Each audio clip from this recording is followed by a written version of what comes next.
Namo tassa bhagavato arahato samma sambuddhassa. Namo tassa bhagavato arahato samma sambuddhassa. Namo tassa bhagavato arahato samma sambuddhassa. Buddhang dhammang sanghang namasami.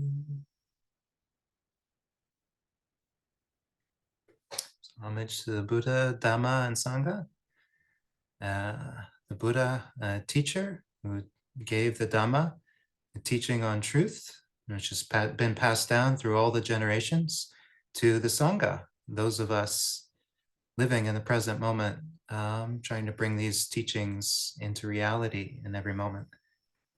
And the Buddha said that long after the Dhamma has been forgotten, as long as people are practicing in accord with the Dhamma, there will still be enlightened people in this world.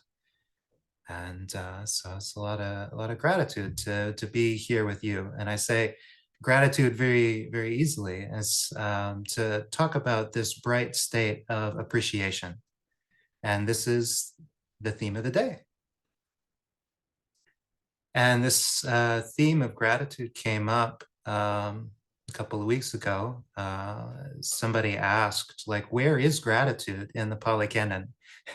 In the 84,000 teachings of the Buddha, it seems disproportionate. If you listen to a modern day Dhamma teacher talk about, Dhamma practice, gratitude is just going to be like, just thrown out there, like every fifth word. And it really makes sense to people. It really clicks with them in the modern day. And yet in the Buddhist time, it's virtually non-existent. And this is very curious to kind of consider why that is, and just a reflection of different cultures.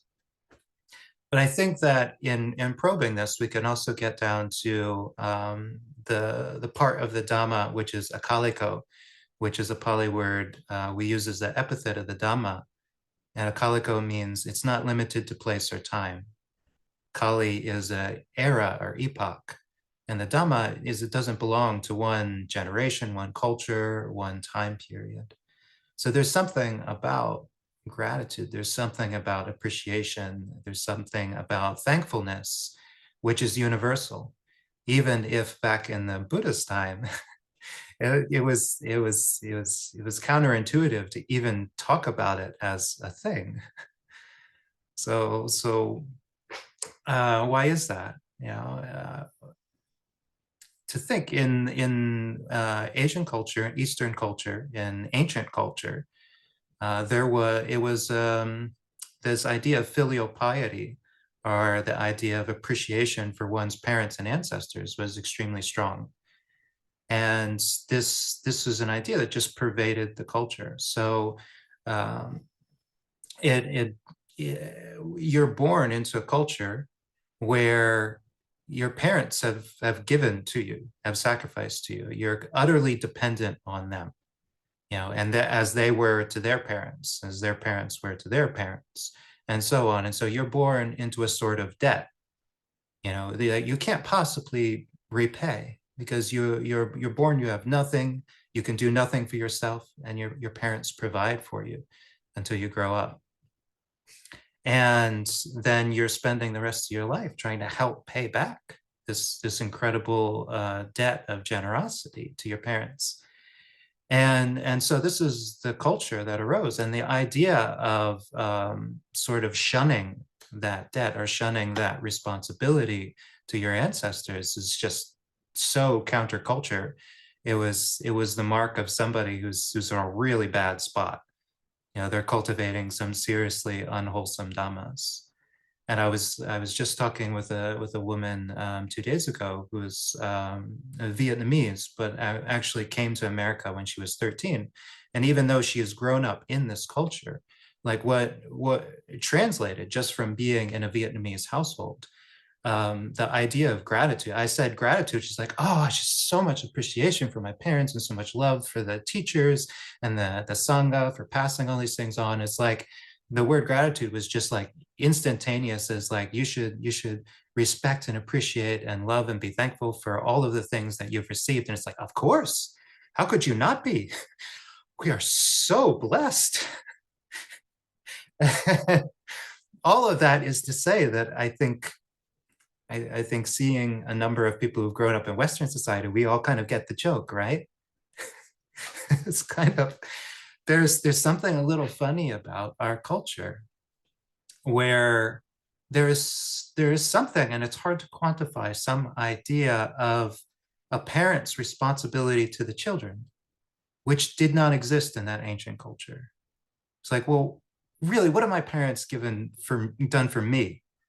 It's like a child comes of age, and they're like, why am I carrying these people on my back? They just keep complaining they're getting senile. Can I find like a nice home for them and just put them there and send them cards every Christmas, and we'll be good, so that I can get on with my life because I'm inheriting the earth and all of that? Well, what a funny mind state, yeah? And you see that it's not necessarily that one culture is right and one culture is wrong, but that these are two takes on just the reality of being a human being. Like I said, the Dhamma is not, there's one side or the other does not own the truth. And the reality is that you are an independent person with your own karma. Yeah. And just the fact that you're born with this kind of debt of generosity, as they say in Thai, like a bun kun, or a debt of thankfulness to your parents and to your ancestors. It doesn't mean that you're not still going to live your own life. Because I think one thing that we do understand in the modern day is, you know, it's up to you to be happy. It's up to you to live to the Dhamma, yeah, and that this debt, shouldn't be a yoke that you carry around, a huge burden with you throughout your life. But this sense of gratitude does show up in the Pali Canon, and the word is Kataññu. And I think this is what the Buddha is transmitting to us, and is a state that, even though he really didn't need to expand on it much in that culture, he still took the time to point it out, because this is still relevant whichever culture you're in. And Kataññu means to know what has been done. And one might be able to appreciate that even if you grow up in a society where it's just a given that you have gratitude and appreciation, and you make offerings and have respect for previous generations, even to the point where you show respect and deference to anybody who's older than you. Even if you grow up in that culture, you still might not take much time to sit down and consider and reflect on the things that have been done for you, to know what has been done for you. And that if you did, then of course you would start to feel this wholesome sense of appreciation, to see the beauty of that. And that this state of Kataññu, gratitude, is really indistinguishable from metta. Metta being loving kindness, goodwill, appreciation. And thinking about this, I was thinking about it as literally the milk of human kindness. And in the way that, milk or a good meal can nourish our bodies.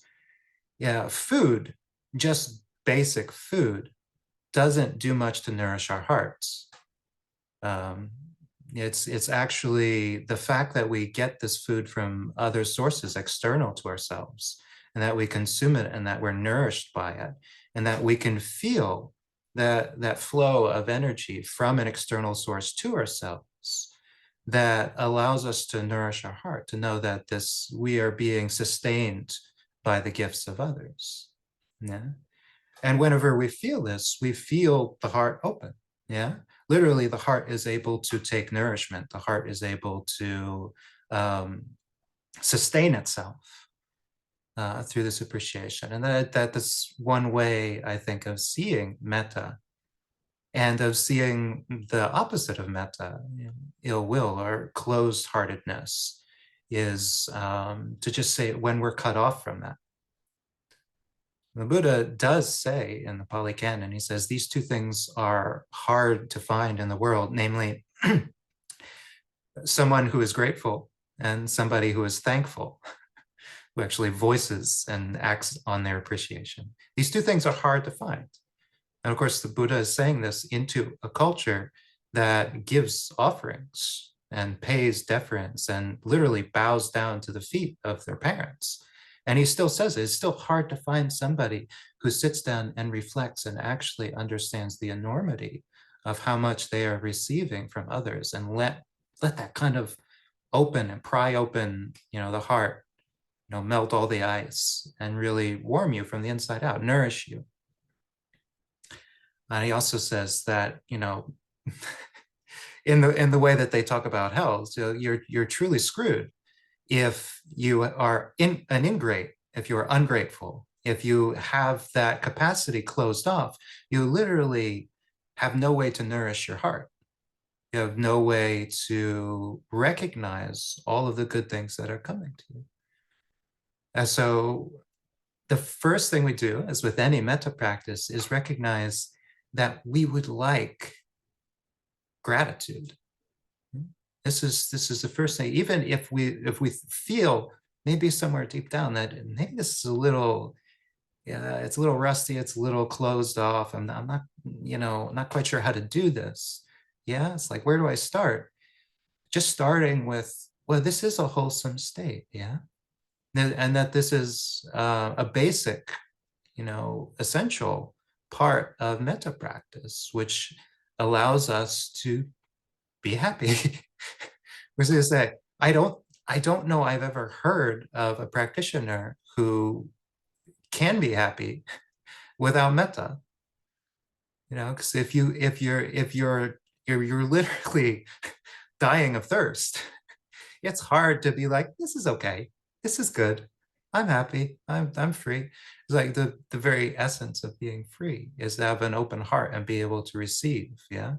When this gets closed off, then we start doing all sorts of strange things and not recognizing how much people are helping us, or trying to help us at least. Yeah.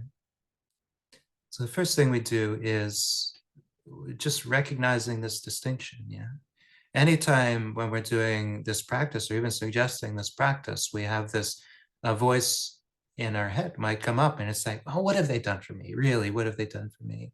We should be like, now wait a second. I know you, Mara. This is why would you say that?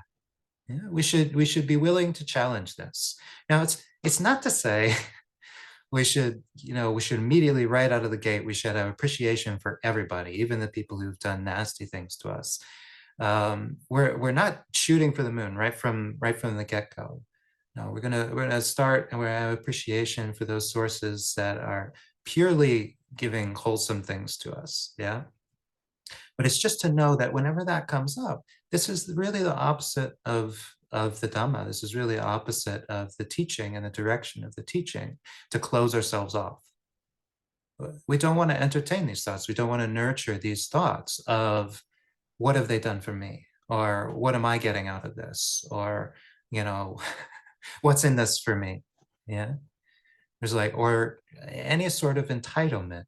Like, no, I was supposed to get that. No, this is for me. This is my time. This was, I've earned this. Yeah. Because while it might be part of our culture to kind of think that in a lot of cases these are appropriate, we're not trying to find like fact. We're not trying to find what's logically true.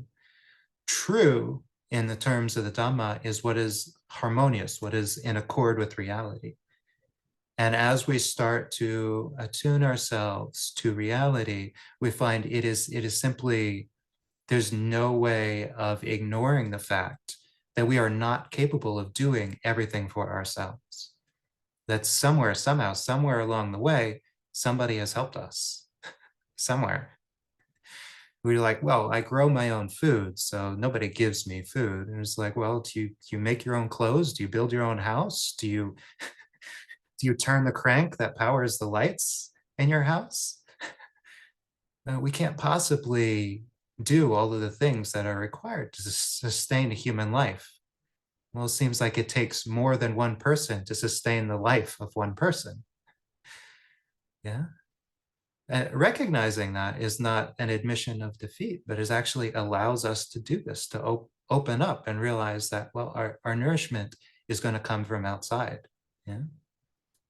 And doing this, we're actually, it's a kindness to ourselves. Yeah. And this is just as with metta practice, we often start with ourselves. So this is how we start with ourselves in gratitude practice. We just recognize that we want ourselves to be happy. We want ourselves to be nourished. Yeah. You wouldn't have to go back 2,600 years and tell somebody, it's like, okay, now take the time to wish for yourself that you have good health. Wish for yourself that you have a long life. Wish for yourself that you have beauty. Wish for yourself that you have strength. Wish for yourself to be happy. You wouldn't have to go and tell somebody to do that. They'd be like, what, why would I not want myself to be happy? And yet this is something we actually have to remind people to do in the modern day. This, people in Asian cultures like met Westerners and had to have the translation of like guilt and self-hate. We had to explain these concepts to them. Once we did, it was like, oh, that's not good. It's like, no, it's not good. Yeah. Well, it's something we can set down like on a moment to moment basis. Yeah. Gratitude is just another word for allowing ourselves to be nurtured, yeah? Allowing ourselves to be vulnerable, allowing ourselves to be open. Yeah. And once we do, and that flow of nourishment starts to come in, it will gradually open the heart and open our capacity to see more and more of the good things that are coming our way.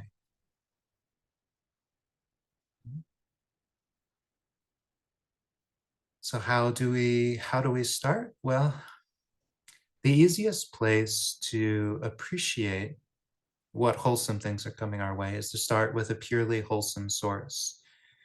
So, rather than asking the question of, why should we be grateful?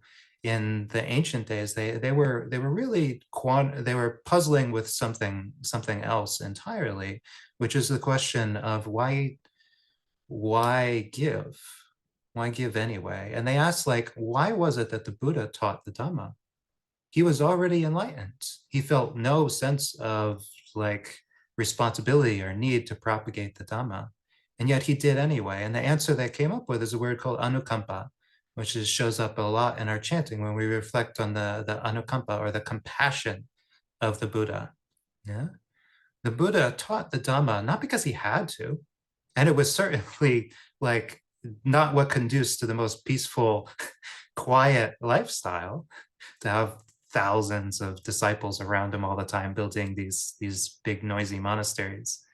But he did it anyway. Why? Well, because he recognized suffering, and in recognizing suffering, he felt compassion, a purely wholesome compassion. He's just like, well, may their suffering be alleviated. May they be free of suffering.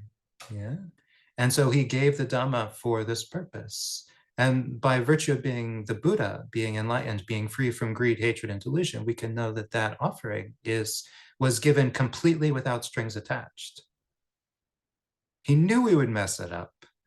He knew we would mistranslate things. He knew we would get in fights, and split into different yanas. And, we'd argue about my way's the right way. No, my way is the right way. He knew we would do that, and he gave it to us anyway. And so I appreciate just this reminder. Hey, gratitude is a wholesome state. Hey, you have this chance to practice this rare and precious human life.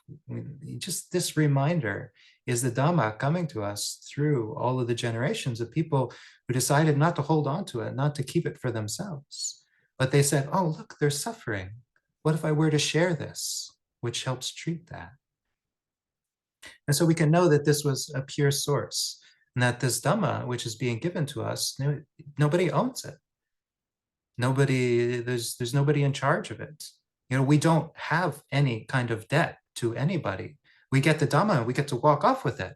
We get to take it into the back room and read it all we want. It's ours. The moment we receive it, it cannot be taken back. Yeah, we've been given the purest of all gifts. It can't be repossessed. The moment we hear the Dhamma, it's ours. Yeah? The moment we see the truth, it can't be unseen. And so this is the purest source. And we just appreciate, yeah, there are wholesome states in the world. They are to be cultivated if we'd like to be happy. There are unwholesome states in the world. They are to be restrained and avoided if we'd like to avoid being unhappy. Just this. Yeah? Now the Buddha gives out of the purest compassion. Yeah. But it raises a question like, why does anybody teach, for that matter? Why does anybody have kids? Why does anybody, nurture? Why does anybody nurse? Why does anybody, farm or build or support? Why do doctors treat patients? The doctors aren't sick. They don't have to.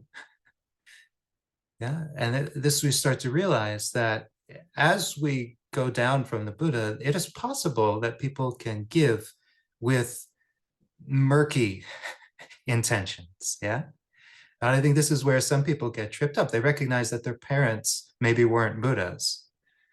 And that maybe to some degree, and the Buddha even gave a sermon on this. He's like the 5 reasons that a parent might have kids.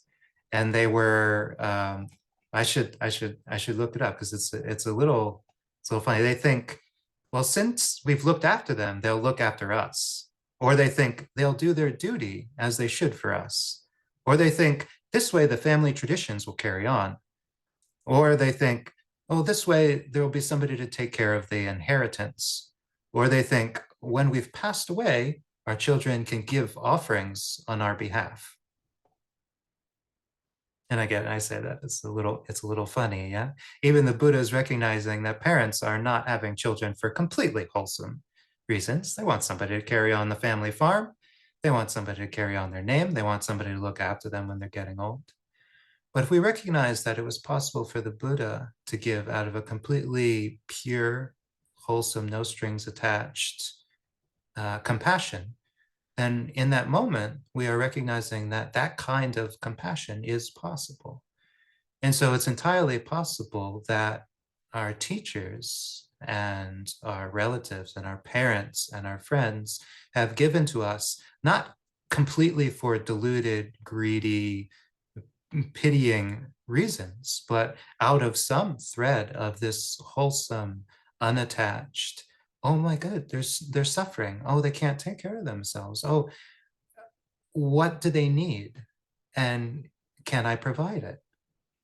And if we recognize it's possible that our teachers, our parents, our loved ones could give for this completely unattached compassion, then it is possible that the people giving to us are giving for this completely wholesome, completely beautiful, completely undiluted reason.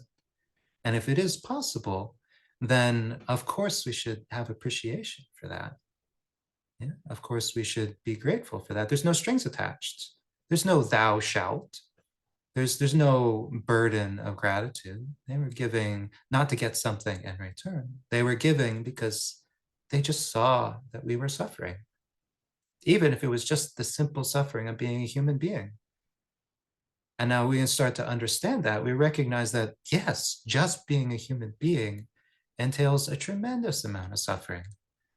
And so we can maybe connect with the feelings that our parents might have had for us, looking down at us. And even if we've cultivated any kind of like grievances towards our parents, our ancestors, our teachers, our authority figures, we imagine that they were looking down at us as a little baby and saying, it can't do anything for itself. And out of some amount of compassion, giving that little baby food, keeping that little baby warm, protecting that little baby from the various forces of the world. And so this can be a very an entry point. Yeah, we don't have to put a face on our gratitude necessarily, but instead start with what is often the kernel of a basic metta meditation. Yeah, that's just imagining another being, as though right there in front of us, unable to do anything for itself, needing somebody to nurture it, needing somebody to protect it. And just imagine and feeling the feelings that kind of come up naturally when we recognize the suffering and the need of another being, and that which flows out of us when we recognize that need is this sort of wholesome compassion. Yeah, this is like, wow, you just kind of like, it's going to be okay, it's going to be okay. It's very interesting because there is no self, because myself and other and society at large, these are all mental constructions, that when we are able to imagine this nurturing and this giving without strings attached, simply because this being is in need, we are actually opening our hearts to receiving at the same time. Yeah, there's no separation between us and that being, because in fact, in so many circumstances, no matter how old we are that being. When we were a baby, we were that being. When we've been sick, we were that being. When we get injured, we are that being. When we work an 80-hour work week and we crawl back into our house, at the end of the shift, we are that being. We need to be nurtured. We need to be cared for. Yeah. And we're still here. That milk of human kindness did flow in one way or another. And we did get what we need. Yeah. So we'll begin the meditation, and I suggest taking any thread of this, any thread of these ideas that might work with you, and just start at the point of entry. Yeah, rather than building up gratitude as, well, I should be feeling this, amen, this great, bright, lifting you off the seat kind of like pleasant feeling. Say, well, actually, no, any moment where I can like not feel ungrateful, not feel slighted, not feel entitled, any moment where I'm not feeling those things is actually the beginning. Yeah. So the heart is like at least open to the idea. And so see if you can think of any being, be it a teacher, an authority figure, a parent, a friend, a loved one, a dog or cat, any being that has been open to this relationship and has given. And if you can tap into that sense that in any moment that you can think of when they were giving out of that anukampa, out of that wholesome yet compassion, yeah.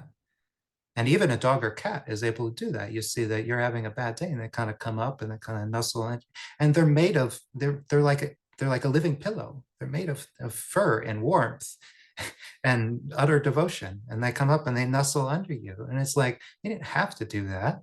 Anybody who's had a cat knows they choose their moment, but they did anyway. Yeah, any being is capable of this, and this is where we start. And just take that image or that sound or that tactile feeling, whatever that impression is, and just kind of stay with that. Yeah, just kind of build that up and kind of let it melt any sense of resistance to the idea of gratitude. And you will find that it kind of helps you connect to the next moment, to the next person, to the next event where somebody gave, and just let it come naturally. Yeah, we don't have to break through to some great overwhelming lifting us off the seat. Like we want to immediately go and send a card to that person who gave us that thing.